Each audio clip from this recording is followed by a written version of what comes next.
നാരായണ നാരായണ നാരായണ നാരായണ നാരായണ.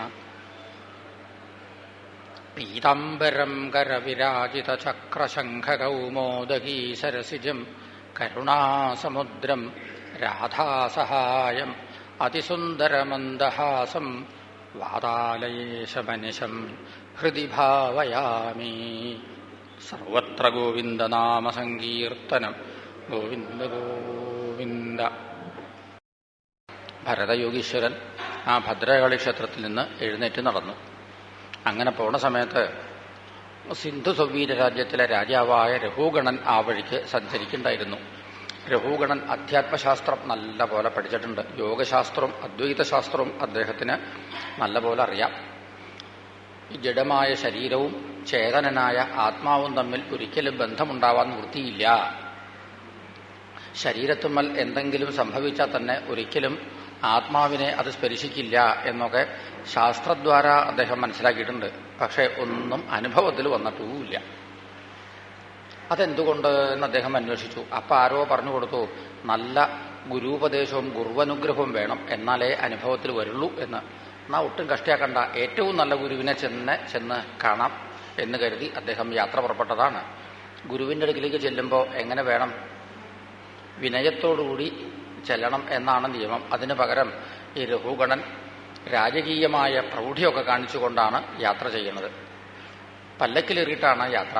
അദ്ദേഹത്തിൻ്റെ പല്ലക്കെടുക്കാൻ അവകാശപ്പെട്ട ഒരാളുണ്ട്. അയാൾ എന്താ പതിവെന്നോ, വഴിയെ പോകുന്ന ആളുകളെയൊക്കെ പിടിച്ചു വലിച്ചു കൊണ്ടുവരും. പല്ലക്ക് അവരെ കൊണ്ട് ചോമിപ്പിക്കും. ഇയാൾ കയ്യും വീശി നടക്കും. പ്രതിഫലമൊക്കെ അയാളും വാങ്ങും. അങ്ങനത്തെ ഒരു സൂത്രശാലിയാണ് ആള്. അപ്പോൾ അനവധി ആളുകൾ ഈ പല്ലക്ക് ചുമക്കണുണ്ട്. ആ പല്ലക്കിലാണ് ഇപ്പോൾ രഘുഗണൻ ഇരിക്കുന്നത്. അങ്ങനെ സാവധാനത്തിൽ ഇങ്ങനെ പോണു. ഇതിനിടയ്ക്ക് ഭരതയോഗീശ്വരൻ്റെ യാത്ര കണ്ടു. ഈ പല്ലക്കെടുക്കാൻ അവകാശപ്പെട്ട ആള് തരക്കേടില്ല എന്ന് തോന്നി. നല്ല യൗവനം, നല്ല ആരോഗ്യം. വേഗം അടുക്കലേക്ക് ചെന്നു. രാജാവിൻ്റെ കൽപ്പനയാണ്, പല്ലക്ക് ചുമക്കണം, ഇങ്ങോട്ട് വരൂ എന്ന് പറഞ്ഞു. പിടിച്ചു വലിച്ചിങ്ങോട്ട് കൊണ്ടുവന്നു. അദ്ദേഹത്തിൻ്റെ തോളത്ത് ഈ പല്ലക്കിൻ്റെ തണ്ട് വെച്ചു. അങ്ങനെ നടന്നു. ഇദ്ദേഹത്തിന് നടക്കുമ്പോൾ ചില വിദ്യകളുണ്ട്. ഈ സുമാത്രാവലോകാനുഗതി ആണ് അദ്ദേഹം. ഒരു വിൽപ്പാടകലേക്ക് നോക്കും.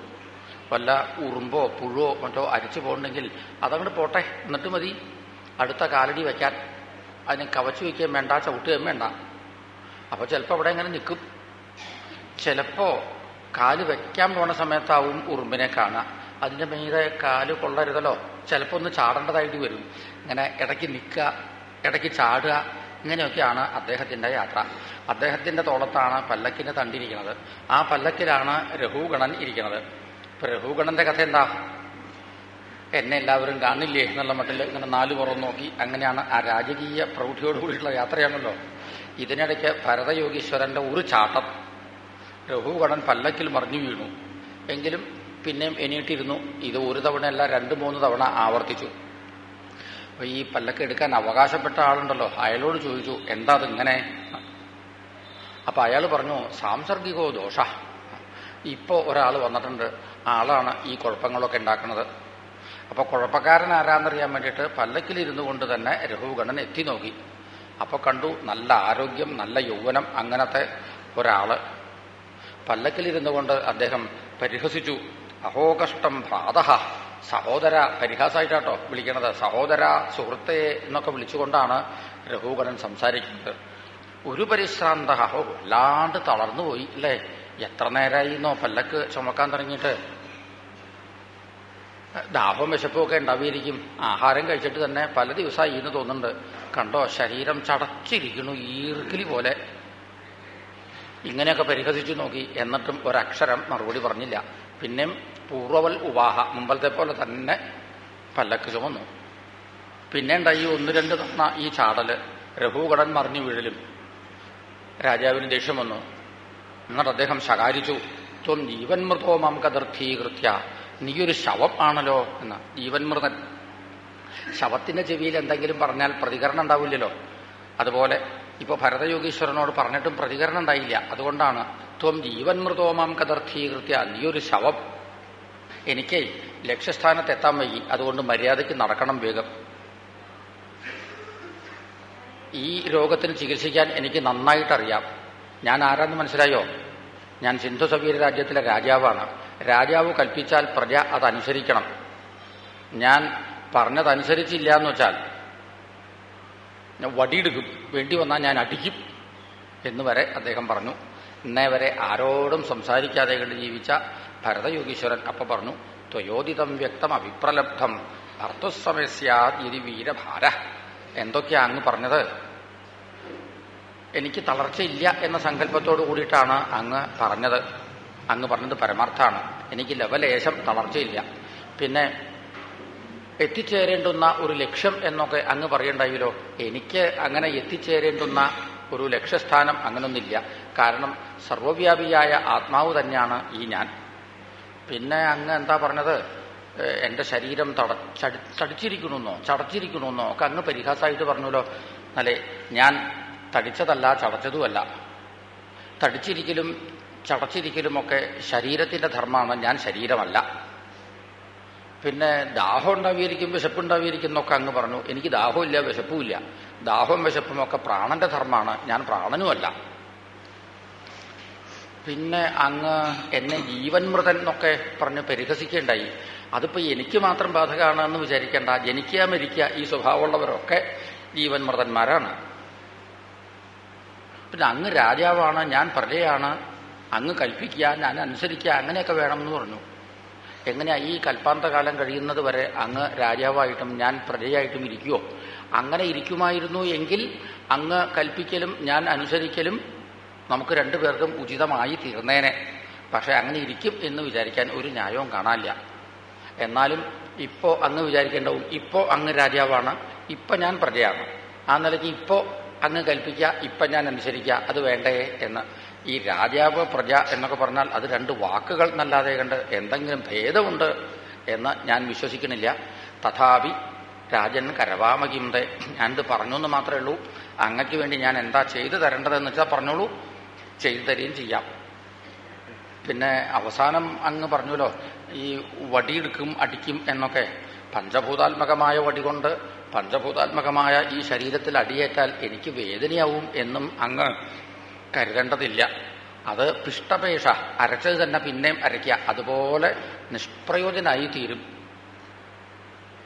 ഇത് കേട്ടപ്പോ രഘുഗണൻ ഒന്നെത്തി നോക്കി. വലിയ ജ്ഞാനിയാണല്ലോ ഈ സംസാരിക്കുന്നത്. നോക്കിയപ്പോൾ മനസ്സിലായി വെറും ഒരാളല്ല എന്ന്. വേഗം പല്ലക്കിൽ നിന്ന് താഴെ ഇറങ്ങി സാഷ്ടാംഗം വീണ് അങ്ങോട്ട് നമസ്കരിച്ചു. എന്നിട്ട് പറഞ്ഞു, കസ്ത്വം നിഗൂഢ, അങ്ങ് ആരാണ്? എവിടുന്ന് വരണു? പേരെന്ത്? ആരുടെ പുത്രൻ? എവിടേക്ക് പോണു? ഞാൻ ഇപ്പോ കപിലവാസുദേവനെ അന്വേഷിച്ച് യാത്ര ചെയ്യുകയാണ്. ആ കപിലവാസുദേവൻ തന്നെ എന്നെ അനുഗ്രഹിക്കാൻ വേണ്ടി ഇങ്ങോട്ട് വന്നതുപോലെ എനിക്ക് തോന്നുന്നു. എനിക്ക് ഇന്ദ്രന്റെ വജ്രായുധത്തിനെ പേടിയില്ല, ശിവന്റെ ത്രിശൂലത്തിനെ പേടിയില്ല, യമന്റെ ഇരുമ്പൊലക്കയെ പോലും പേടിയില്ല. എന്നാലും അങ്ങേപ്പോലുള്ള ഒരു മഹാത്മാവിനെ അവമാനിച്ചാൽ ഒരു പാപം ഉണ്ടല്ലോ, അത് ഓർക്കുമ്പോൾ എനിക്ക് അല്പം ഭയം തോന്നുന്നുണ്ട്. തൽ ബ്രൂഹി, അതുകൊണ്ട് അങ്ങ് പറയണം അങ്ങ് ആരാണ് എന്ന്. പിന്നെ അങ്ങയുടെ ഈ വാക്ക് കേൾക്കുമ്പോൾ എനിക്ക് ചില സംശയങ്ങൾ.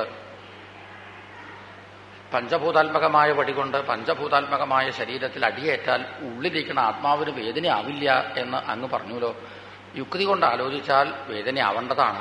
ഏതുപോലെ എന്ന് ചോദിച്ചാൽ, അടുപ്പിൽ തീ കത്തിക്കുക, അതിന് മീതെ പാത്രം വയ്ക്കുക, പാത്രത്തിൽ വെള്ളമൊഴിക്കുക, വെള്ളത്തിൽ അരിയിടുക. തീയിൻ്റെ ചൂട് പാത്രത്തിലേക്കും പാത്രത്തിൽ നിന്ന് വെള്ളത്തിലേക്കും വെള്ളത്തിൽ നിന്ന് അരിയിലേക്കും സംക്രമിക്കും. അങ്ങനെ ആ പാത്രത്തിൻ്റെ ഉള്ളിൽ കിടക്കുന്ന അരി വേവാറുണ്ടല്ലോ. ഇതുപോലെ തൊലിപ്പുറത്ത് അടിയേറ്റാൽ ആദ്യം വേദന തൊലിപ്പുറത്ത്, പിന്നെ അസ്ഥിയിലേക്ക് മജ്ജയിലേക്ക് ഇങ്ങനെ ഉള്ളിൻ്റെ ഉള്ളിലേക്ക് വേദന സംക്രമിച്ച് ഏറ്റവും ഉള്ളിലിരിക്കുന്ന ആത്മാവിന് വേദന അനുഭവപ്പെടേണ്ടതാണ് യുക്തിപ്രകാരം. കഴിഞ്ഞില്ല എൻ്റെ സംശയം. ഞാനും ശാസ്ത്രം പഠിച്ചിട്ടുണ്ട്. ശാസ്ത്രപ്രകാരം കാരണം സത്യം, കാര്യം പ്രതീതി മാത്രം. ഇങ്ങനെയാണ്. ഉദാഹരണം പറയുകയാണെങ്കിൽ, മണ്ണുകൊണ്ട് കുടമുണ്ടാക്കാറുണ്ട്. കുടമാവുന്നതിന് മുമ്പ് അത് മണ്ണ്, കുടമായിരിക്കുമ്പോഴും അത് മണ്ണ്. കുടം പൊട്ടിപ്പോയാലോ അപ്പോഴും അവശേഷിക്കുന്നത് മണ്ണ് തന്നെ. കുടം എന്ന് പറയുന്നു എന്നല്ലാതെ കുടത്തിൽ എന്തെങ്കിലും ഉണ്ടോ മണ്ണല്ലാതെ? ഒന്നുമില്ല. അപ്പൊ യഥാർത്ഥത്തിൽ മണ്ണാകുന്ന കാരണം മാത്രമേ ഉള്ളൂ. കുടമെന്നുള്ളത് ഒരു പ്രതീതി മാത്രം ആണ്. ഇങ്ങനെയാണ് ശാസ്ത്രം പറയണത്. ഇവിടെയാണ് എനിക്ക് സംശയം. യഥാസത ഉദാനയനാദ്യഭാവാൽ കുടത്തിൽ വെള്ളം കൊണ്ടുവരാറുണ്ടല്ലോ, ആ വെള്ളം കുടിച്ചാൽ ദാഹം മാറാറുമുണ്ട്. അതുകൊണ്ട് മണ്ണ് എത്രത്തോളം സത്യമാണോ അത്രയും തന്നെ സത്യമാണ് കുടവും. കാരണം എത്രത്തോളം സത്യമാണോ അത്രയും സത്യമാണ് കാര്യവും.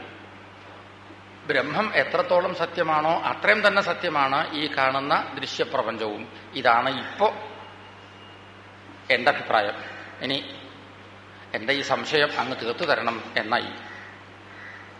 ഈ സമയത്ത് ഭരതയോഗീശ്വരൻ സംസാരിച്ചു. അകോവിദ, അങ്ങ് വലിയ ജ്ഞാനിയെപ്പോലെയാണല്ലോ സംസാരിക്കണത്. ഈ പകുതി പഠിച്ച ആളുകൾക്കൊക്കെ എങ്ങനെയാണ്? ശ്രീരാമകൃഷ്ണ പരമഹംസൻ ഉദാഹരണം പറയും. ഈ കുടത്തില് വെള്ളം മുക്കാൻ പുറപ്പെടുമ്പോൾ ഭും ഭും ഭും എന്ന് ശബ്ദം കേൾക്കും. വെള്ളം നിറഞ്ഞാൽ പിന്നെ ശബ്ദം ഉണ്ടാവില്ല. ഇപ്പോൾ രഘുഗണ്ണൻ ഇപ്പോൾ ഭും ഭും എന്ന് ശബ്ദം കേൾപ്പിക്കുന്ന ആളാണ്. പകുതി ജ്ഞാനമേ അദ്ദേഹത്തിനുള്ളൂ. ഭരതയോഗീശ്വരൻ നേരെ മറിച്ചാണ്. വെള്ളം നിറഞ്ഞിട്ടുള്ള കുടമാണ്, അപ്പോൾ ശബ്ദം ഉണ്ടാവില്ല. പക്ഷേ ചിലപ്പോൾ ഈ നിറകുടവും ശബ്ദിക്കും. അതെപ്പോഴാന്നോ? വേറൊരു കുടത്തിലേക്ക് വെള്ളം ഒഴിക്കാൻ ഭാവിക്കുമ്പോൾ വീണ്ടും ശബ്ദം കേൾക്കാം. അങ്ങനെ ഭരതയോഗീശ്വരന്റെ ഭും എന്നുള്ള ശബ്ദം ഇപ്പൊ വീണ്ടും കേൾക്കുകയാണ്.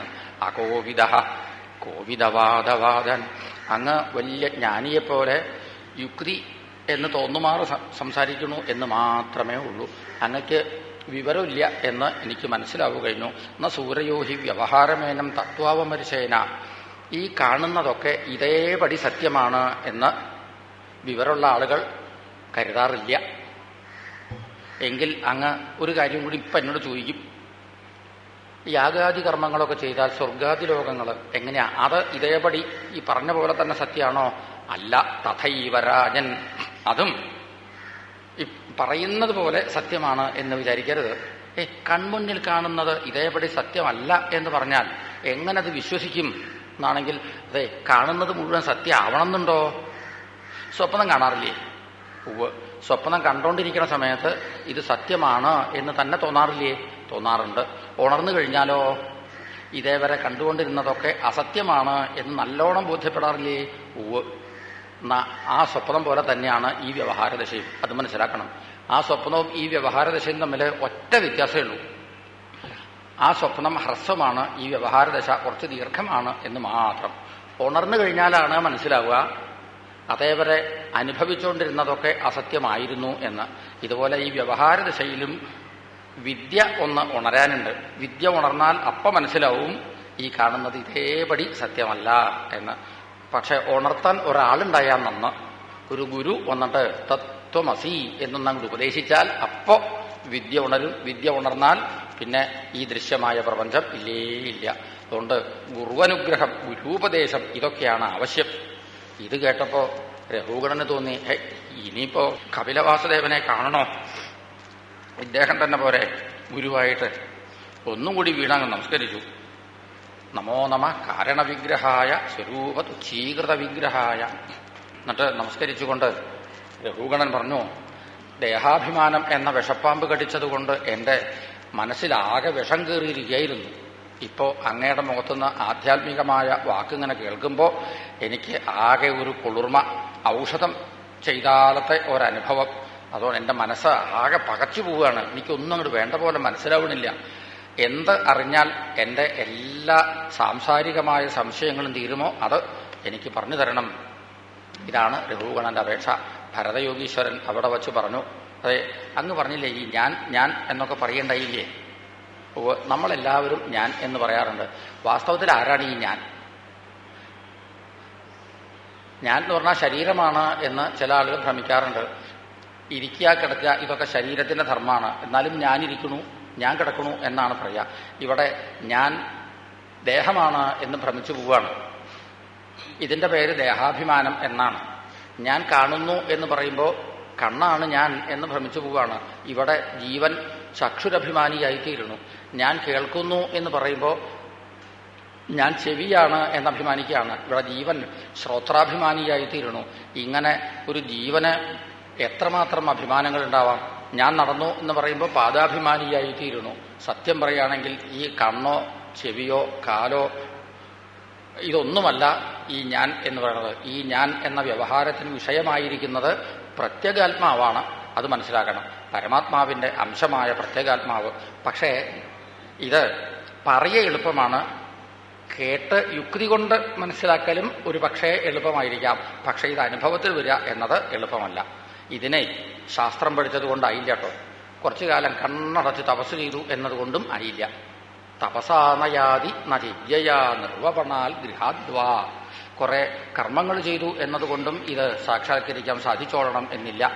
മഹാത്മാക്കളുടെ അനുഗ്രഹം വേണം എന്നാൽ തന്നെ ഇതൊക്കെ അനുഭവത്തിൽ വരുള്ളൂ. ആ പരമാത്മാവിനെയാണ് നാരായണൻ, ഭഗവാൻ വാസുദേവൻ, ക്ഷേത്രജ്ഞൻ എന്നൊക്കെ പറയാറുള്ളത്. ഇതേവരെ അങ്ങ് രാജാവാണ് എന്ന് അഭിമാനിച്ച് ഇത്രയും കാലത്തെ ആയുസ് പാഴാക്കി. ഇനിയെങ്കിലും അങ്ങ് ആയുസ് പാഴാക്കാതെ കണ്ട് ആ നാരായണനെ, ശ്രീവാസുദേവനെ ഭജിക്കാൻ തുടങ്ങുക, ഭഗവാനെ ധ്യാനിക്കുക. ഇതൊക്കെ പറഞ്ഞുകൊണ്ടിരിക്കണം ഞാൻ ആര് എന്ന് അങ്ങ് മുമ്പ് ചോദിക്കേണ്ടായില്ലോ. കേട്ടിട്ടുണ്ടോ അങ്ങ് ഭരതൻ എന്ന രാജാവിനെ പറ്റി? ഇപ്പോഴല്ലാട്ടോ, ഞാൻ 2 ജന്മം മുമ്പ് ഭരതൻ എന്ന രാജാവായിരുന്നു. ഒരു മാനിനെ എന്തെന്നില്ലാതെ ഞാൻ സ്നേഹിച്ചു പോയി. അതിൻ്റെ പേരിൽ എനിക്ക് മാനായി ജനിക്കേണ്ടി വന്നു. ഇപ്പം ഞാൻ ഒരു പൊട്ടനെ പോലെ, ഒരു ഭ്രാന്തനെ പോലെ ഇങ്ങനെ സഞ്ചരിക്കുന്നു എന്ന് മാത്രം. അപ്പോഴും അങ്ങേക്ക് സംശയമുണ്ട് ഇല്ലേ, കഴിഞ്ഞ ജന്മത്തിലെ കഥ എങ്ങനെ ഓർമ്മ വന്നു എന്ന്. ഒരു ജന്മത്തിൽ ഒരാൾ ഭഗവാനെ ഭജിച്ചാൽ ആ ജന്മത്തിൽ മാത്രമായിട്ട് അതിൻ്റെ ഫലം ഒതുങ്ങി നിൽക്കില്ല. ജന്മാന്തരങ്ങളിലേക്ക് ഇങ്ങനെ തുടർന്നുകൊണ്ടേയിരിക്കും. അയാളുടെ ജന്മാന്തരങ്ങളിലേക്ക് തുടരും എന്ന് മാത്രമല്ല, അയാളുടെ തലമുറകളിലേക്കും തുടർന്നുകൊണ്ടിരിക്കും. അതാണ് ഭഗവത് ഭജനത്തിൻ്റെ മാഹാത്മ്യം എന്ന് വച്ചാൽ. അങ്ങും ആ ഭഗവാനെ വേണ്ട പോലെ ഭജിക്കുക.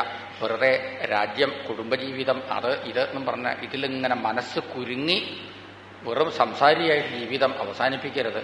ഈ കച്ചവടക്കാരെ കാട്ടിൽ കൂടി ഇങ്ങനെ യാത്ര ചെയ്യുമ്പോൾ, സാധനങ്ങളൊക്കെ ആയിട്ടാണ് കാട്ടിൽ കൂടി യാത്ര ചെയ്ത് അവർക്ക് എന്തെല്ലാം ക്ലേശങ്ങൾ അനുഭവപ്പെടാറുണ്ട്. ചിലപ്പോൾ പിശാചിനെ കാണും, കൊള്ളക്കാരെ കാണും, ചില കുരങ്ങുകളെ കാണാം, ചെന്നായ്ക്കളെ കാണാം, കുറുക്കന്മാരെ കാണാം. ഈ കാട്ടിലെ അനുഭവങ്ങളൊക്കെ തന്നെയാണ് കേട്ടോ ഈ കുടുംബജീവിതത്തിലുമുള്ളത്. എത്ര ചെന്നായ്ക്കളാണ് കുടുംബജീവിതത്തിൽ, എത്ര കുറുക്കന്മാരാണ്, എത്ര തട്ടിപ്പറിക്കാരാണ്. അതെ, ഈ കച്ചവടക്കാരും വിചാരിക്കാറില്ല കാട്ടിൽ തന്നെ എങ്ങനെ കുരുങ്ങിയാൽ മതി എന്ന്. ഇതുപോലെ അന്നും രാജ്യം എന്നും കുടുംബം എന്നും പറഞ്ഞ് ഈ രാജ്യമാകുന്ന അല്ലെങ്കിൽ കുടുംബമാകുന്ന ഈ കാട്ടിലിങ്ങനെ ഒതുങ്ങി കൂടരുത്. നേരെ മറിച്ച് ഇതെല്ലാം വിട്ട് ശ്രീവാസുദേവനെ ഭരിക്കാൻ തുടങ്ങണം. അപ്പോഴാണ് ഒരുവന്റെ ജന്മം സാർത്ഥകമായി തീരുക. അങ്ങയുടെ ജന്മം സാർത്ഥകമായി തീരട്ടെ എന്ന് ഞാൻ പ്രാർത്ഥിക്കുകയാണ്. ഈ ഉപദേശങ്ങളെല്ലാം കേട്ടുകഴിഞ്ഞപ്പോൾ രഘുഗണൻ ഒന്നും കൂടി വീണങ്ങ് നമസ്കരിച്ചു. ഇപ്പോൾ അദ്ദേഹത്തിന് വല്ലാത്ത ഒരു കുറ്റബോധമുണ്ട്. ഈ മഹാത്മാവിനെ കൊണ്ട് താൻ പല്ലക്ക് ചുമപ്പിച്ചു, പോരാ അദ്ദേഹത്തിനെ വാക്കുകൊണ്ട് പരിഹസിക്കുകയും ചെയ്തു. അപ്പം മനസ്സിലായില്ല ഇയാള് ഒരു മഹാത്മാവാണ് എന്ന്. ഇതുപോലെ ലോകത്തിൽ എത്ര മഹാത്മാക്കൾ ഉണ്ടാവാം, തനിപ്പൊട്ടന്മാരെ പോലെ, ഭ്രാന്തന്മാരെ പോലെ ഒക്കെ നടക്കുന്നവരായിട്ട്. രഘുഗണൻ ആ കുറ്റബോധത്തോടു കൂടിയിട്ടാണ് ഇപ്പോൾ വീണ് നമസ്കരിച്ചത്. നമോ മഹദ്ഭ്യോസ്തു നമ ശിശുഭ്യോ നമോ യുവഭ്യോ നമ ആവടുഭ്യ. ഈ ലോകത്തിൽ പൊട്ടനെ പോലെയും ഭ്രാന്തനെ പോലെയും നടക്കുന്ന എല്ലാ മഹാത്മാക്കൾക്കും എൻ്റെ വിനീത നമസ്കാരം. നമസ്കാരം. ഭരതയോഗീശ്വരൻ അനുഗ്രഹിച്ചു. രഘുഗണൻ പിന്നെ പല്ലക്ക് എവിടെയാ നോക്കിയിട്ടുണ്ടായില്ല. അദ്ദേഹത്തിന് വിരക്തി വരെ കഴിഞ്ഞു. എല്ലാ വിഷയത്തിലും അദ്ദേഹം അങ്ങനെ തന്നെ ഒരു ഏകാന്ത സ്ഥലത്ത് ചെന്നിരുന്നു. പരമാത്മാവിനെ ധ്യാനിച്ചു. അദ്ദേഹം മുക്തിയടഞ്ഞു. ഒരു ഭക്തനായിരുന്നില്ല ഈ രഘുഗണൻ. ഭഗവാന്റെ മുമ്പിൽ നമസ്കരിച്ചിട്ടും ഉണ്ടായിരുന്നില്ല ഇതേവരെ. അതുകൊണ്ടൊന്നും സാരമില്ല കേട്ടോ. ഭഗവാന്റെ മുമ്പിൽ നമസ്കരിച്ചില്ലെങ്കിലും ഈ ഭരതയോഗീശ്വരനാകുന്ന ഭക്തന്റെ മുമ്പിൽ നമസ്കരിച്ചു. ആ ഭക്തന്റെ അനുഗ്രഹം സമ്പാദിച്ചു. ഭഗവാന്റെ മുമ്പിൽ നമസ്കരിച്ച ഫലമാണ് ഭക്തന്റെ മുമ്പിൽ നമസ്കരിക്കുക എന്ന് വെച്ചാൽ. ഭക്തന്റെ അനുഗ്രഹം സമ്പാദിക്കുക എന്ന് വെച്ചാൽ ഭഗവാന്റെ അനുഗ്രഹം സമ്പാദിച്ചതുപോലെ തന്നെയാണ്. നാരദ മഹർഷിയുടെ ഭക്തിസൂത്രം ഉണ്ടല്ലോ, 84 സൂത്രങ്ങൾ അടങ്ങിയതാണ് നാരദ ഭക്തിസൂത്രം എന്ന ഗ്രന്ഥം. അതിലൊരു സൂത്രം ഇതാണ്: തസ്മിൻ തജ്ജനെ ഭേദാഭാവാൽ. ഭഗവാനും ഭക്തനും തമ്മിൽ യാതൊരു ഭേദവുമില്ല എന്ന്. ഭഗവാന്റെ അനുഗ്രഹം തന്നെയാണ് ഭക്തന്റെ അനുഗ്രഹം എന്നർത്ഥം. അങ്ങനെ ഈ ഭക്തന്റെ അനുഗ്രഹം കൊണ്ടാണ് രഘുഗണന് മുക്തിയടയാൻ സാധിച്ചത് തന്നെ. ചട്ടമ്പിസ്വാമികളുടെ ജീവചരിത്രത്തിൽ ആളുകൾ രേഖപ്പെടുത്തിയിട്ടുണ്ട്. അദ്ദേഹത്തിന്റെ ആധ്യാത്മിക ഗുരു ആരായിരുന്നു എന്നോ, അദ്ദേഹം ഇങ്ങനെ യാത്ര ചെയ്യുന്ന സമയത്ത് കുപ്പക്കുഴിയിൽ നിന്ന് ഒരാൾ ഇങ്ങനെ എച്ചിൽ തിന്നണത് കണ്ടു. ചട്ടമ്പിസ്വാമികൾ അടുത്തേക്ക് അങ്ങോട്ട് എത്തിയപ്പോൾ ആ ആള് ഈ ആഹാരം കഴിക്കുന്ന നിർത്തി അവിടുന്ന് അങ്ങോട്ട് നടന്നു. സ്വാമികൾക്ക് സംശയം തോന്നി, ഈ ആള് ഭ്രാന്തനോ അതോ മഹാത്മാവോ? കുറച്ചങ്ങോട്ട് നടക്കുക കഴിഞ്ഞപ്പോൾ ആളൊന്നും കൂടി തിരിഞ്ഞു നോക്കി, ഇദ്ദേഹം പിന്നാലെ വരണ്ടോ എന്നറിയാൻ. അതുകൊണ്ട് സ്വാമികൾ പിന്നാലെ ചെന്നു. ഈ എച്ചിൽ കുപ്പയെന്ന് തിന്നുകൊണ്ടിരുന്നത് പരമജ്ഞാനിയായ ഒരു അവധൂതനായിരുന്നു. അദ്ദേഹത്തിന്റെ മുമ്പിൽ ചട്ടമ്പി സ്വാമികൾ നമസ്കരിച്ചു, അദ്ദേഹത്തിന്റെ അനുഗ്രഹം സമ്പാദിച്ചു. അദ്ദേഹത്തിൽ നിന്നാണ് അധ്യാത്മവിദ്യ ഉപദേശമായിട്ട് വാങ്ങിയത്. ഈ ഗുരുനാഥന്റെ പേര് എന്താണെന്ന് ആർക്കും അറിഞ്ഞുകൂടാ. അപ്പം മഹാത്മാക്കൾ അങ്ങനെയാണ്, തൻ്റെ പേര് മറ്റുള്ളവർ അറിയണം എന്ന് അവർ ആഗ്രഹിക്കാറില്ല. തനിക്ക് പ്രശസ്തി വേണം എന്ന് ഒരു മഹാത്മാവും വിചാരിക്കാറില്ല. അത് ശ്രീരാമകൃഷ്ണ പരമഹംസനെ തന്നെ ആളുകൾ അറിഞ്ഞത് എന്തുകൊണ്ടാണ്? അദ്ദേഹത്തിന് പ്രസിദ്ധനായൊരു ശിഷ്യനുണ്ടായിരുന്നു, അതുകൊണ്ടാണ്. ഇല്ലെങ്കിൽ അദ്ദേഹത്തിന് പോലും ആളുകൾ അറിയില്ലായിരുന്നു. അതുപോലത്തെ മഹാത്മാക്കളൊക്കെ ഇന്നും ലോകത്തിൽ ജീവിച്ചിരിക്കുന്നുണ്ട്. പക്ഷേ തങ്ങൾ അറിയപ്പെടണം എന്ന് അവരാഗ്രഹിക്കാത്തത് കൊണ്ട് അവരറിയപ്പെടുന്നില്ല എന്ന് മാത്രം. ഭാഗ്യവശാൽ രഘുഗണന് ഈ ഭരതയോഗീശ്വരനെ തിരിച്ചറിയാൻ സാധിച്ചു. നമ്മളെപ്പോലുള്ള ആളുകൾക്ക് ഭാഗ്യമുണ്ടെങ്കിൽ മാത്രമേ ഇങ്ങനത്തെ ആളുകളെ കണ്ട് തിരിച്ചറിയാൻ സാധിക്കൂ. വെറുതെ അല്ല ഇന്നും ഈ പ്രദേശത്തിന് ഭാരതം എന്ന പേര് നിലനിൽക്കുന്നത്. സാധാരണ ഒരാൾക്ക് നിസ്സാരമായ എന്തെങ്കിലും നഷ്ടപ്പെട്ടാൽ പോലും വല്ലാത്ത വിഷമാണ്. അങ്ങനെയാണെങ്കിൽ ഈ ഭരതന്റെ കഥ ആലോചിച്ച് നോക്കൂ. അദ്ദേഹത്തിന് എന്തൊക്കെ ഉണ്ടായിരുന്നു? രാജ്യം ഉണ്ടായിരുന്നു, പുത്രന്മാരുണ്ടായിരുന്നു, എല്ലാം ഉണ്ടായിരുന്നു, സമ്പത്തുണ്ടായിരുന്നു. എല്ലാം വിട്ടു, അദ്ദേഹം ഒക്കെ ഉപേക്ഷിച്ചു. മനസ്സുകൊണ്ട് ഒന്ന് മാത്രം അദ്ദേഹം കൈവിടേണ്ടായില്ല. എന്ത്? നാരായണായ ഹരയേ നമഃ, നാരായണായ ഹരയേ നമഃ, നാരായണായ ഹരയേ നമഃ. ഇത് എല്ലാ സമയത്തും അദ്ദേഹത്തിന്റെ മനസ്സ് അഭിമന്ത്രിച്ചുകൊണ്ടിരുന്നു. അതിൻ്റെ പേരിലാണ് ഇന്നും ഈ പ്രദേശം ഭാരതം എന്ന പേരിൽ അറിയപ്പെടുന്നത് തന്നെ. അങ്ങനെ യുഗാന്തരങ്ങളോളം തൻ്റെ പേരിനെ ശാശ്വതമാക്കി തീർത്ത മഹാത്മാവായിരുന്നു ഭരതൻ എന്നർത്ഥം. അദ്ദേഹത്തിൻ്റെ കഥ അനുസ്മരിക്കുന്നത് പോലും പുണ്യം എന്ന് പറഞ്ഞുകൊണ്ടാണ് ആ പ്രകരണം ഇവിടെ ഉപസംഹരിച്ചത്. നാരായണ നാരായണ നാരായണ നാരായണ നാരായണ. സർവത്ര ഗോവിന്ദനാമസങ്കീർത്തനം. ഗോവിന്ദ ഗോവിന്ദ.